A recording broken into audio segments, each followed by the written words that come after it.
The following is a Hoop Ball presentation.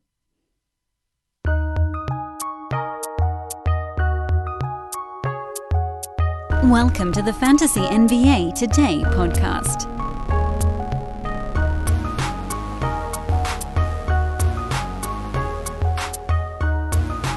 We're only a day out from the NBA trade deadline, and we still have nothing to talk about, at least in terms of trades that have gone down. We do, however, need to remind you all that the Hoop Ball live trade deadline show runs Thursday, tomorrow, 9 a.m. to 1 p.m. on YouTube. We're pasting the links all over the universe. We've got the link everywhere. The reason I bring this up at the front end of the show is because I did it right at the very end of yesterday's pod, and I'm guessing some of you guys missed it. But I don't want that to be the case today. I want all of you that listens to this podcast to watch the live show instead. And I get it. That might be harder for you. You could just listen to it. I figure if you can listen to the pod, you can listen to the live show. It's 4 hours long. We're going to be breaking news all morning long. Again, 9 a.m. to 1 p.m. Pacific time, Thursday, March 25th. Firing it up first thing tomorrow morning here on the Pacific Coast. And you guys just got to make sure you don't miss it. So go to the Hoop Ball YouTube page. That's youtube.com/hoopball. Pretty easy. youtube.com/hoopball. And it's the most recent or the upcoming show. You can set a reminder for yourself. What I'd also ask you guys to do, this is my favor request of the show, is when you navigate over there, and I'm going to put the link in the description of today's podcast. So while you're listening to this show right now that I'm speaking to you on, you should be able to go to the details of it, and that'll have our YouTube page and the actual direct link to the NBA trade deadline live show. So click into that. Please click on the thumbs up button. For one, I'll know you did it, which is great. Then I can say thank you to all of you when we come back with a regular show again on Friday. Also, it's going to help get that in front of more people. This is a really big day for us here at Hoop Ball. This is a day, or tomorrow is at least, when we can get our wares in front of new people, new eyeballs, new faces. So we're asking you for this completely free request. Please click into the live show today. Hit that thumbs up button. If you're not already a subscriber to our YouTube page, this is a great opportunity to do so. And set a reminder for yourself. There's a little alarm bell right on the screen if you go over to the actual YouTube page for the show, and you can set a reminder so you get a little ding or whatever when we fire it up tomorrow at 9 a.m. So again, that's the Hoop Ball trade deadline live coverage. Can't believe we're not breaking down any trades the day before. There's always one the day before, but maybe it'll come later today, or who knows? Maybe, this is going to be the teams just trade, who the hell, Aaron Gordon and Victor Oladipo, and the rest of it all shakes out some other way, buyouts and what have you. A little bit of news here as we get things going. This is, by the way, is Fantasy NBA Today, a Hoop Ball presentation. I am your host, Dan Besbris. You can follow me on Twitter at Dan Besbris, DanBesbris. The Pelicans apparently are desperately trying to get rid of Eric Bledsoe, and seemingly for good reason. It seems like they're also getting set to buy out J.J. Redick, which makes Nickeil Alexander-Walker a very good stash, and also brings into play a little bit a young fella by the name of Kira Lewis. Now, I don't know that this is necessarily going to turn the corner, but he did play 20 minutes last night and had 16 points, 6 assists, and a couple of blocks against the Lakers. He is a guard. He would probably be hovering behind a couple of guys, which does make that a bit of a concern. But, for instance, Bledsoe still played 33 minutes of terrible basketball yesterday. I mean, I don't know what the hell happened to that dude. He's lost it, or maybe he'll wake up somewhere else. Maybe he's just lost it in New Orleans. But if he's gone, like we already saw what the Pelicans looked like yesterday and the day before with no Lonzo Ball. It's a decent amount of Nickeil Alexander-Walker, who I mentioned 5 weeks ago was way too early to stash him because we had heard then Lonzo Ball was on the block and Bledsoe was on the block and Redick was on the block, but none of those things ever happened until the last moment. And Alexander Walker was basically useless for the better part of the last 4 weeks, and now he's been quite good for about 2 days here with Lonzo out. But yeah, obviously he's a stash at this point because the trade deadline is 1 day away, and it seems like in a worst-case scenario, Bledsoe and Redick are probably I don't know how they play Bledsoe after the trade deadline. He's been truly horrible this year. I don't know that there's enough minutes for Kira Lewis, even if Bledsoe's moved out of the way, but it sure seems like he's the next guy up in line for that. Josh Hart would probably see an uptick in that instance as well. He's already seen a little bit of an uptick with a crazy 2-point, 15 rebound, 5 steal ball game yesterday against the Lakers. And the reason I bring up Lewis is that I just think his fantasy game is better than the other guys waiting in the wings. He's more interesting from a scoring, assisting, and steal block type standpoint than even Alexander Walker, who, yes, he scores a fair amount. He can hit some 3 balls. We've seen his defensive numbers are decent. He had 7 rebounds yesterday. That was pretty weird. Not usually a strong suit. Actually doesn't assist all that much, but did manage 3 there. But still, he's got sort of the first dibs at it, and so that's why he's the first guy you stash. Lewis, I think, is one you could grab if all of this stuff does shake out at the trade deadline. So we waited and we waited and we waited and we waited, and still nothing came through today. And so, we'll just power along like it's any other show, I guess. Taking a look back at a briefer Tuesday. Briefer? I don't think that's right. Denver beat Orlando on the road. Nikola Jokic just keeps rolling along. So does Will Barton these days. He's been outstanding for about a month now, and I don't think anybody saw this surge coming. I had a lot of Will Bartons to start the year, and I have 0 now, which is the problem with a guy coming off of an injury. And I really, as you guys know, I'm the guy that preaches never draft an injured player. And in my mind, I was like, all right, well, Will Barton coming off of injury, perhaps he'll take a little bit of time to get settled, or maybe he doesn't play the first couple weeks. It sounded like he was going to go basically at the beginning of the season, but he's a different guy right now. Gary Harris being out, Monty Morris being out, all of that helps him, but you can't really put it all on that. He's just been better. His usage is up. His field goal percent is better. His steals are better. Everything is improved, and I don't think anybody thought that there was going to be this hard pivot for him right in the middle of the year, but he has turned back the clock. And you got to just roll with it until, as we say, the wheels come off. On the Orlando side, Aaron Gordon played despite being one of the most likely players to get traded tomorrow, or later today, I guess. Evan Fournier is also on the block, presumably a slightly more difficult trade piece to acquire because he's not asking out of town. Those 2 guys had decent ball games. I don't like Aaron Gordon's fantasy game. I thought maybe he had turned a corner. I like the higher assist number, but his percentages have just been awful this year. Coming out of nowhere, the Coming Out of Nowhere award in this game was Al-Farouq Aminu, who we have talked about a couple of times on this podcast as a guy that you really don't need to do anything with. And even after this ball game, his rostership went from 1% to 2%, because prior to this, he had games where he was playing in the mid to even high 20s in minutes. He had some 26. He had a 26-minute game mixed in there, 28, his last one against Boston. This is the first time since March the 3rd, he's scored in double figures, and I know, Dan, you hate points. Why do you even care? Well, you have to be willing to do something on a basketball court, and if you're going to be a 3-and-D guy, there needs to be a 3 involved in that. He's not shooting the 3 ball. He is doing the D side of 3-and-D, so there's some steals, there's some rebounding, but right now, that's pretty much it.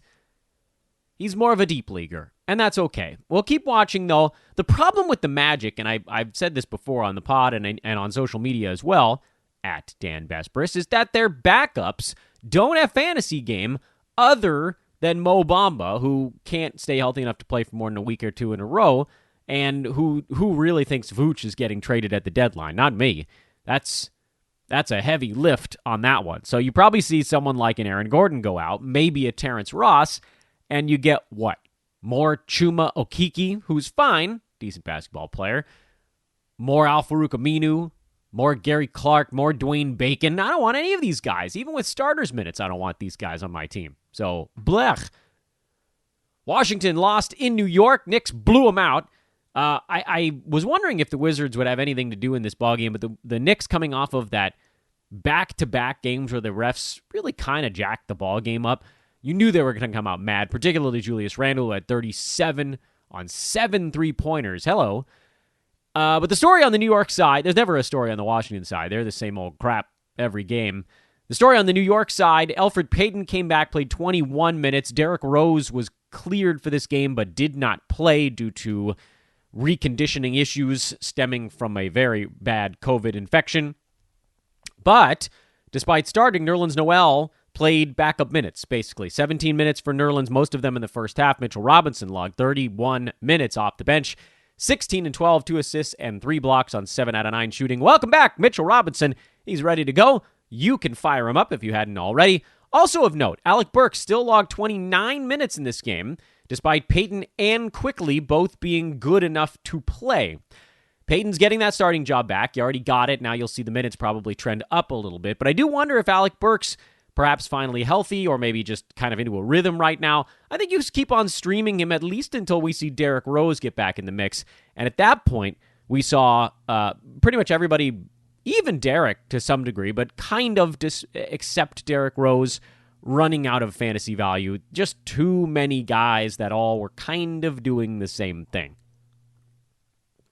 For now, though, fire him up. One thing I'd also like to watch, what if Alfred Payton starts to get steals again? Maybe the knee stuff or the groin stuff, what are all the different things he had going on? Maybe that was part of it. His steal numbers are way down this year, and you guys know I don't like his fantasy game to begin with, but he was actually taking more shots, so there was a little offensive juice to it. But the steals and the assists, the reasons you actually pick up a guy like a Payton, were way down. And I've said it 1,000 times, so I know I repeat myself. I don't like his fantasy game either, but if he starts to get closer to 2 steals a game instead of like 0.7, that's something to take note of. I don't think it's going to happen. I just think we should keep an eye on it. On the Nerlens Noel front, before we move on to the next ball game, and really, the remaining games, there wasn't a ton of stuff blended in those, so I don't want to rush through the 2 or 3 spots here where we really do want to put some attention. Nerlens can still do fantasy stuff in 17 minutes of ball game. I think in general, Mitchell Robinson played really well here, and Nerlens had 5 fouls in his 17 minutes, so that was part of it. But I think in general, you probably see him get closer to 19 minutes a game, and that's actually still enough. If you need field goal percent, steals and blocks out of a center. You're not going to get a ton of rebounds in only 19 minutes. Noel, maybe 5 or 6. You won't get many assists. I know there were some in this ballgame, but that's unusual. You will get, 2 out of 3 shooting, 3 out of 4 shooting, 3 out of 5, that kind of stuff, and a steal and 2 blocks. That's his thing. So don't dump him yet. I know he is a drop if you don't need those things at all, but if you need them even a little bit, last year in 18 minutes, he was a top 80 guy. So, there is a path for him even as the backup center. Right at the beginning of the year, that was one of the things we talked about on this show, is that the Knicks seemingly had 2 starting caliber fantasy centers. Lakers, without LeBron James, without Anthony Davis, we thought there might be some Taylor Horton-Tucker stuff in this one, but not really. He just wasn't very good, and I think because of that inconsistency, let's leave him on the wire. Dennis Schroeder is going to get to do a lot. Normally, he'll shoot better than this, so he's a startable guy while LeBron is out. Kyle Kuzma, probably startable while LeBron and AD are out. He had a good ball game here. You don't want him taking free throws. You honestly don't want him taking that many shots, but if he does, you just hope he can kind of run up the counting stuff, which he did in this game. 16, 10, and 7 assists. That was unusual. 4 threes. Did get himself a steal. 6 turnovers was also a bit odd. But there's just so much usage available for the Lakers. I don't know how you don't drop someone like that into your lineup, even knowing the massive limitations. Montrezl Harrell is the other guy you likely can trust, although he did have a more poor ball game here against the Pelicans' gigantic front court, which did plenty of work in that game. Brandon Ingram had 36 out of the small forward spot. Zion, 27 points. They did their damage, 63 points on only 34 shots. Yeah, that's a butt kicking. We already talked about Josh Hart having a big rebounding line with steals off the bench. And the Pelicans are a team to watch. As we mentioned during the first segment, sort of the pre-show part of this episode, Nickeil Alexander-Walker, absolute stash right now. Bledsoe probably going to be traded. If not traded, do they just sit him down? I don't know. which is why we mentioned Kira Lewis a bit earlier in the pod. What's Lonzo's status? Is he's getting shipped out? If he comes back, that puts a bit of a damper on all of this stuff because Alexander Walker playing next to Lonzo Ball, I think less enticing than him becoming the point guard, certainly from a fantasy perspective. He's your stash. I'm not that into the Josh Hart thing. I know that he creates a weird fantasy stat set, so that's, again, you're talking specialist a little bit to some degree, and then with Lewis, as we mentioned earlier, you're watching for now. Don't look now, guys, but Deandre Hayden has actually been a top 40 guy over the last month. This was a big one again, 17 and 16, 3 assists, 3 blocked shots on 8 out of 12 shooting. Yeah, it's not going to change the whole season for him, but that's really okay, just considering how rough things had been going prior to that. The fact that he's now very slowly moving up the board. Number 64. He was in the 70s 3 weeks ago. Maybe he gets his way into the 50s. You're starting to get a little bit of a return on your investment. Well, poor Devin Booker. Just not going to happen. It's not going to happen. No steals, usage down, assists down. They didn't need a lot in this game. Miami hasn't been playing very well. And from a fantasy perspective, there was really nothing. This was a whole lot of who cares kind of ball game. And for the Heat, a very strong reason why if they want to make another run, probably need another guy that's not Kendrick Nunn. Brooklyn beat Portland without Kyrie Irving, without Kevin Durant. James Harden had 25 points and 17 assists while really shooting poorly in the ball game. A testament to the other guys on the Nets who hit their buckets. And it was quite a few of them, although not that many from downtown. Bruce Brown had 8 points on 7 shots, no threes. Jeff Green had 20. Joe Harris had 17. Typically efficient evening for him. A ball game that really slowed down towards the end of the evening. Blake Griffin had 8 and 5 with a couple of steals in 19 minutes, and yeah, still don't really care that much about that. Nick Claxton is the story from this ballgame, to be sure. He played 21 minutes, almost 22 actually, 16 points, 9 rebounds, 1 blocked shot, 8 out of 10 shooting. I continue to be a little bit more hesitant on the Claxton front than your average fantasy enthusiast, but he is an ad while playing more than 20 minutes. That's kind of been the same story for about the last week. My issue here is I don't know if I have the stones to start him every night. I think right now you probably can, although they're back-to-back in Utah on altitude. That's going to be a rough one. But, he's not playing that many minutes anyway, so he should have a little bit in the tank. Good shot blocker, very good field goal percent guy, really not a good free throw guy because he does actually get to the foul line. So, the misses add up more than like a Jakob Poeltl who doesn't really get there all that much. So for Claxton, you look through the numbers, he's shooting over 60% over the last week. He's number 110 in 24 minutes a game, and that's probably about the target with him. And that's why I'm a little bit hesitant. I know everybody's like, upside. Yeah, but upside is capped here by the fact that there are like 9 centers all vying for the same minutes. And that's without Kevin Durant taking the power forward minutes. Right now, Jeff Green is getting basically like 30 power forward minutes a night. You pull 30 of those minutes, whoever the hell's playing the rest of them. Is it Blake Griffin right now? Technically, who's logging those minutes? I don't know. Regardless, if KD ever gets healthy and slots back in there, even if he only plays 20-some-odd minutes, those shove Jeff Green up towards the center bucket, along with DeAndre Jordan, along with Blake Griffin, along with the aforementioned Nick Claxton, who could still get 20 minutes a ball game, but really does need more like 24 to get to that point. And he's been close to that lately because he's been so much better than DeAndre Jordan at guarding people when the game matters, at being able to switch and guard people on the perimeter. Has a massive leg up, largely because of youth, length, all of that stuff. It's a factor. But there are these issues built in. He's actually not that prolific of a rebounder. In his 23 and a half minutes a game, he's at 6 rebounds a game. Everybody's like, why do you like Time Lord more? I'm like, well, he gets his 6 rebounds a game in like 16 minutes. When he gets 24 minutes, he gets up around 10. Why do you like Jakob Poeltl more? Well, because he's playing closer to 30 minutes a game. So there's these little things that go in why certain guys do have you don't want to throw around the term upside. Claxton has upside as a basketball player overall, but in this current setup, his upside is capped. So I'm fine with an ad there, but just understand he's probably not getting over 23 or 24 minutes a game. And given the free throw shooting and the fact that he's not, I know he had 9 rebounds in this one, but in general, he's not the world's greatest rebounder. That's going to limit the effectiveness a little bit. On the Portland side, Cantor logged 39 minutes in that ball game. Apparently, Yusuf Nurkic now nursing a sore calf. Could that really be real? Rob Covington, foul trouble, but still had a great ball game. Dame shot horribly. I mean, really, really bad. CJ McCollum, same story. If either one of those guys was even half decent, they would have won this ball game. But the path is there. McCollum played 38 minutes, so he's on his way back. Took the most shots on the team with 19. And it's just a matter of him getting his sea legs back. Philly beat Golden State. Warriors actually hung around for a while before fading very late in this one. Tobias Harris was good. Philly won it with their defense. Ben Simmons was not very good because of the free throw line. Shake Milton had 13 in his streaming opportunity here.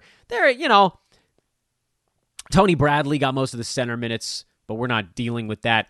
I think the real news on this ball game, not so much the Seth Curry stuff, because I think he's expected out pretty soon. Steph Curry, it sounds like he's going to miss about another week. And that was when he went down, we were like, this is probably going to be 7 to 10 days, and I think that's pretty close. 10 is probably more what you're looking at with it.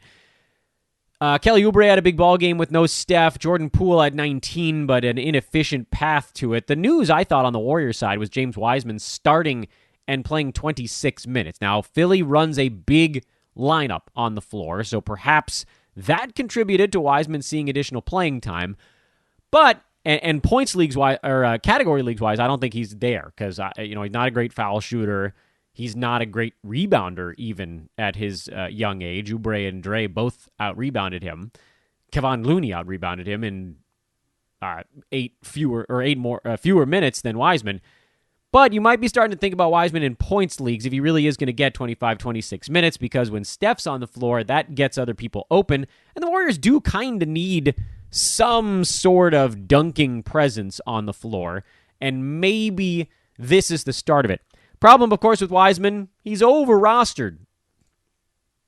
He's 70% rostered, and he hasn't even been remotely close to fantasy value this year. Number 260 in 9 category leagues in 21 minutes a game. So like 25, 26 minutes. That's not going to get him there in category leagues, but it actually might in points leagues, because take 12 points, 6 rebounds, and a block, and add some 20 to 25% of that, and now you're talking about like 14, 7.5, and that's pretty close, as long as you don't care about the free throw stuff. And that was the relatively short Tuesday. I'm not adding that guy, by the way. I hope that wasn't completely clear. Middle of the podcast here before we take a look at a very large Wednesday card. Middle of the podcast reminder to, again, check out our YouTube page. I'm putting the links all over the world. You can't dodge them, but the easiest one to find is indeed right here in the description of today's episode of Fantasy NBA Today. Just stop what you're doing, look at the phone. Oh, if you're driving, I guess don't look at it. Wait till you get to a red light. Look at your phone, see the description, click on that YouTube link that I posted there, and please hit the thumbs up. Set a reminder, subscribe to our YouTube page. Tomorrow, Thursday, is going to be an absolute wingding.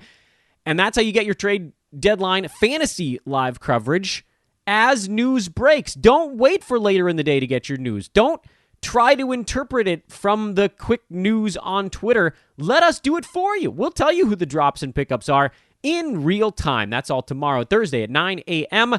Click on the YouTube link. Please, guys, I'm begging of you, hit that thumbs up button. Set the reminder. We want this thing to be all ready. We want to pre-populate this show. So when it starts, it'll just blow up on YouTube. This is our chance again. So I need your help on this one. And this is really your one day.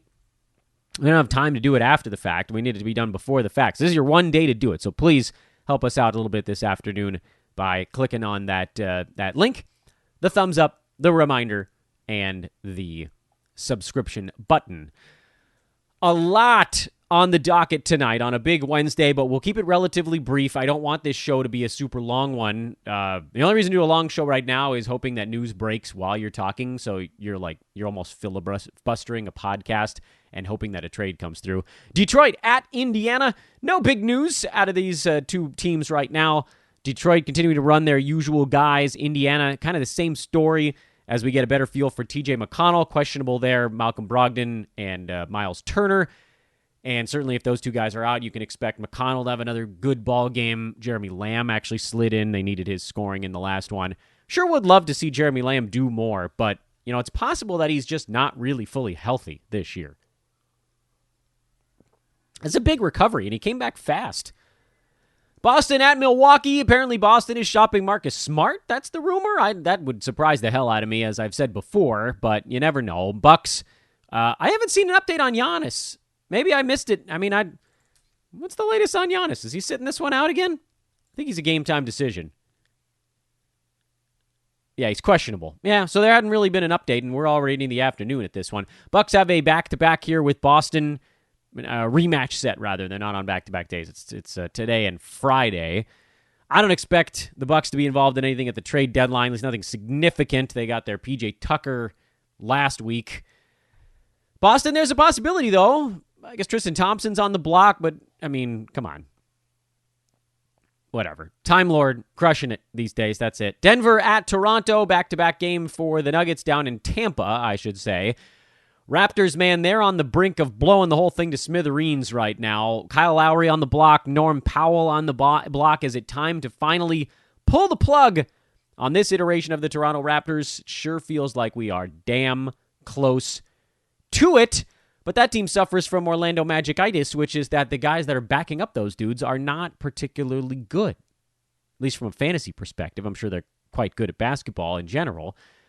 But there hasn't been a clear winner when guys are out. It was always Norman Powell, mega streamer of the year, king of all streamers. But if he's gone, who streams for the streamer? I broke my brain. Look, Kyle Lowry was in, and Powell was in, and the rest of the team was all out with COVID for like 2.5 weeks, and no one else did a thing. Cleveland, Chicago, Bulls are a constant watch. They did, since they've made that lineup change, things have been relatively predictable. Unfortunately, that has meant the complete disappearance of Kobe White from points leagues. Cleveland, they've got a couple of guys on the block. We'll see if anything shakes out there. I'm not really hanging on by a thread here or anything. Grizzlies, would love to see them trade a little bit of depth away, but I don't think that's happening anytime soon. And then the Thunder, they're kind of the opposite side of things. Memphis, they play everybody trying to win. The Thunder play everybody trying to lose. It's not working. OKC keeps winning ball games. We don't have a report on whether or not any big men are in or out for the Thunder as of now. It sounds like Shea is going to sit this one out, so they'll just continue to give guys days off, which is super annoying. Gilgeous-Alexander resting. This is not part of a back-to-back for them. He is resting in back-to-back games. They're saying it's mild plantar fasciitis, which is very disconcerting, but he looked totally fine putting up 31 in Minnesota. So I'm going to assume this is just scheduled rest. They give him this one off, and then they got 2 days off, so basically he can sit for like 5 days between basketball games. But who knows? Maybe this is something bigger, which would be a fat bummer. When Shea sits, you tend to see pretty good games from Theo Maledon and or Ty Jerome, but I'm probably not making the plunge on either of those guys in the short term, especially with the team Thunder having a couple days off after this ball game. They play again on Saturday. I'm more interested in what's going on in the big man spot. If Al Horford is finally playing a ball game, do I sit Moses Brown or leave him in and see what happens? At the moment, I'm leaning towards leaving him in. It seems like he gets minutes even when Horford's playing. It won't be as many, but stay tuned to the news on that one. See who's in and who's out. Phoenix at Orlando. Suns have been playing very well. Magic have a number of guys on the block, so really no idea how they're going to look in this ball game. This is a fat crapshoot, but not much from a fantasy standpoint here as we wait it all out. Charlotte at Houston. Can the Rockets make it 2 in a row off the 20-game losing streak. I would assume Victor Oladipo is going to be sitting while they try to move him, but honestly, at this point, who the hell knows? Because maybe they want to see him put up a big ball game, and does that increase the price ever so slightly? It seems like such a small sample wouldn't really matter. You sort of know what you're getting at this point. They have to convince another team that he's healthy, because it's going to take more than one damn game to do that. Meanwhile, on the Charlotte side, we're still sort of weighing the LaMelo Ball fallout, although word did come out early yesterday, or like right after we released the podcast, that LaMelo Ball is going to be reevaluated in 4 weeks post-surgery. So there is actually a fleeting chance that LaMelo Ball could play again during this regular season. 4 weeks would be April the 20th, which is about 3 weeks from the end of the season. So maybe there's a way. My guess is even if he comes back, then you wouldn't see him at full tilt. So if you're thinking about stashing him, you must be thinking, I'm going to get 4 or 5 games. But hey, maybe that's worth it. He's pretty damn good. In the meantime, you're probably going to get more Devontae Graham, and then in points leagues, keep a bit more of an eye on a guy like a Malik Monk. With Houston, it's going to come down to who's playing. As per usual, we've seen a lot lately to like from Daniel House and Jayshawn Tate. They've sort of risen above the rest of that crowd. Kevin Porter Jr. is your stash guy for when things get shut down there, but that doesn't appear to be yet. I don't think they're ready to just call it quits after getting 1 win in almost 2 months. I think they want to win a couple just to not be so sad. They're humans, right? The front office might want them to lose all these games. That's easy for them. They're just watching the standings. But these guys are out there just getting their butts handed to them. Mavericks finally playing again. I feel like it's been forever since that Portland game. I think it's only been 2 days. Mavs have been playing well. They're in Minnesota here. Fantasy-wise, the Mavs finally playing real starters rotations these days. Minnesota pretty close to getting D'Lo and Beasley back, but not quite yet, so who cares? For the Mavs, Richardson's looked good lately, Kleba's looked good lately, and that's about as far as you'll run it, but at least those guys are getting traditional starters minutes, and they look healthy. Really, for the first time since last year? I really think COVID did a number on those dudes. Maybe I'm wrong. Maybe it's something else. Maybe it's just acclimating. But I think it's COVID. Clippers at Spurs is a front end of a rematch set, so something to keep an eye on there. Clippers got that nice comeback win over Atlanta. Was that yesterday or was that Monday? That was Monday. I can do this, guys. They're favored by 6 on the road. That's a pretty goodly number against a Spurs team that's really not all that bad. But we'll see. Betting-wise, I'm leaving that alone. I'll probably mess around with the rematch, depending on how this one goes. Fantasy-wise, Marcus Morris has looked good for the Clippers lately. You guys called me crazy, but he's actually looked pretty good. And for the Spurs, I need to see fantasy game out of Keldon Johnson. He keeps kind of buying himself more time by racking up big minutes, and getting a block here and there, and some rebounds. But I need to see something. I need to see a little burst. Give me that burst. Brooklyn at Utah. Jazz favored by 11 if you're looking at the betting side here. In altitude off the late game, that's a tough one. I think this line is built on the idea that James Harden is not playing. And if that's the case, then I wouldn't touch this thing with a 10-foot pole. On the Brooklyn side, you're going to get all sorts of weird stuff like Tyler Johnson and Timothé Luwawu-Cabarrot. Good luck to you if you are willing to stream in this one. Nick Claxton is probably a really good play. We've talked about him a bunch. This is probably his chance to play a whole bunch of minutes. Unfortunately, Rudy Gobert is on the other side. Utah, pretty predictable these days. Joe Ingles is crushing. Jordan Clarkson's faded after a crazy start to the year. But, he's settled around that top 100 mark. That's kind of where everybody expected him to be. It's just a matter of how you get there. And then the Hawks finally lost a game, snapped their big winning streak, got off to that great start in L.A. against the Clippers, and then saw it slip away in the second half. As a result of their recent good stretch, Atlanta is the 4 seed in the Eastern Conference at 1 game over 500. You know where that would put them in the Western Conference? The 9 seed. We got to get these conferences figured out, or just get rid of them altogether. So the Hawks finally lose. I think they'd won 8 in a row prior to that, something like that. It's always tough when you lose that first one after a long winning streak. Who are the Hawks really right now? And for the Kings, they've suddenly won, I think, 3 of their last 4. Am I getting that right? It's either 2 of their last 3 or 3 of their last 4. They lost to the Sixers. Yeah, they beat the Wiz, the Celtics, and the Cavs. Not exactly world beaters, 2 of those 3 wins. But they actually look like they care here lately, and that's confusing because I still think the Kings are going to make a trade. I just, these couple of wins for Sacramento has put them within striking distance. 3.5 games back of the Grizzlies, game back of each the Pels and Thunder. We talked about this yesterday. A win or two more here, and they might convince themselves that they could actually make a run at a playoff spot when the best thing for them would be get a haul for Harrison Barnes and Rashawn Holmes and dive into another rebuild or try to make it a quick one because you've still got De'Aaron Fox on the roster. But who knows? They might not do it. I picked up Hassan Whiteside in 1 or 2 spots, not many, but just on the chance that he stays and Holmes moves because that's a really juicy potential fantasy stash. I don't actually think it happens. I think there's like a 10% chance that actually is the eventuality in Sacramento. It's sounding more and more like they don't want to trade people, but don't they have to? Anyway, Whiteside is the potential winner there, and nobody else is all that super obvious. For Atlanta, Game 2, Deandre Hunter back from his big injury. He played 20 minutes against the Clippers, so hopefully we see him at 22-23 in this one. And that puts him about 1 game away from Roto Games Cappers firing him up. I don't think I would do it here. I'm less concerned about missing a good ball game than I am about starting him for a very rusty one, because that's going to be an issue for a guy that was, by all accounts, having not even as just a career year, because he's a young player, but really like an NBA league-wide career year for 2-point shooting. Does that just come back now after a long layoff? I don't know. Hawks certainly hope so. We also don't have a Gallo update. He didn't play late in that other ball game. I suggested irritable bowel syndrome. I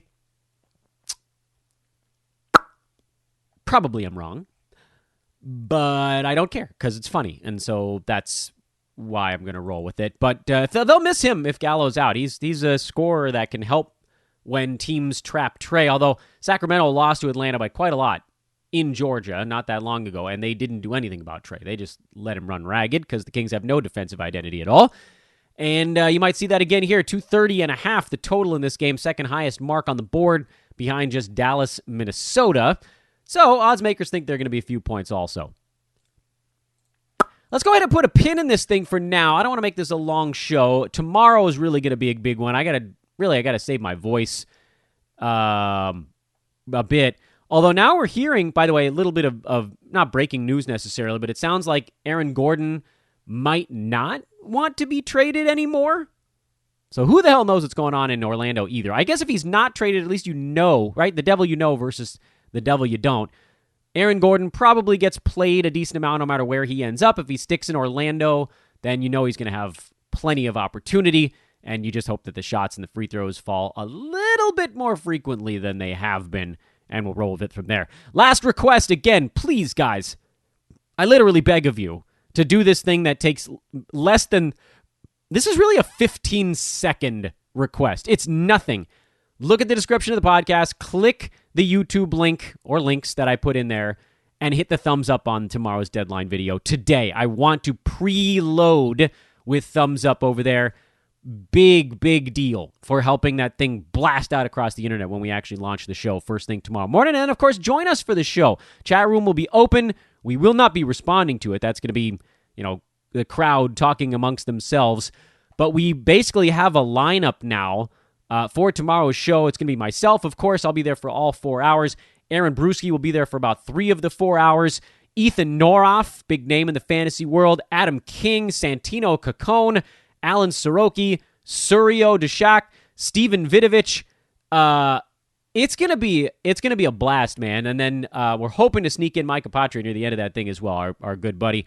So tons of outstanding fantasy analysts, really kind of like the longest tenured hoop ballers that we could find, guys that have been kicking it with us here at Hoop Ball for a long time, and just the best fantasy minds in the industry all coming together on one show. We will be breaking news as it occurs. I mean, you'll see me live on the show tomorrow. I'll be throwing a question to somebody and then going to my fantasy teams to make the moves right with you guys on air. So, yeah, don't miss it. Again, please take 15 seconds. Go hit that thumbs up here in advance. Set the reminder button so that you don't miss it when we launch tomorrow morning, Thursday, 9 a.m. Pacific time. That's over at the Hoopball YouTube page, which, again, you can find the link in the description below. I am at Dan Vespris. I am just Dan Vespris also. I'm both Dan Vespris and I'm at Dan Vespris on Twitter. This is Fantasy NBA Today, a Hoopball presentation. We'll talk to you tomorrow afternoon on this podcast. Again, this show tomorrow will be the highlight portion of the trade deadline live show. So if you're waiting on Fantasy NBA Today, you're going to be waiting a while. Another good reason to actually watch the live show tomorrow. Talk to you on that in the morning. You'll hear from me in the afternoon here on this podcast feed, and then back to normal on Friday. So long, everybody.